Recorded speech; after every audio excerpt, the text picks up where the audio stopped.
لە چاو پێکەوتنەکەت لە ساڵی ڕابردوو لە کەناڵێکی کوردی باست لە سەربەخۆیی کرد. بەڕێستان پێتان وایە سەربەخۆی دەبێت چۆن بێت و کەی دەست پێ بکات؟ سەربەخۆیی کوردستان يعني وەکو عارە بەڵێ لا يتناطح فيه كبشان، يعني کەس اختلافی لەسەر ئەوە نییە کە کوردە بوایە هەر لەو کاتێک کە فارس و تورک و عەرەب لە دەور و بەرمان دەوڵەتیان دروست کرد، کوردیشە وایە دەوڵەتی هەبێ. مەشروعی دەوڵەتی کوردی زۆر کۆنە، پێش جەنگی جیهانی یەکەمە، دوای جەنگی جیهانیش بەشداربوون لەگەڵ عوسبەت العوموم و دانیشتەکانی پاریس هەیە.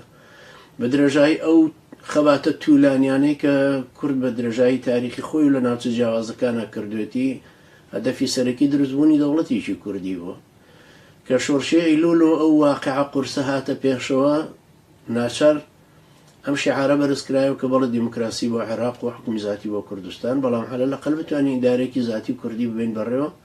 لە ساڵی تەجروبەی ساڵی 1974 تەجروبەیەکی بەهێز بوو، تەجروبەیەکی باش بوو، و دوایی تر تەبەن حیزبی بەعزەوەشی بە کورد ڕەوانە بینی و کەوتینەوە ئەو دەوامە و جێژاوەی ئەو هەموو کوشتار و کوژراوانە کە کەوت.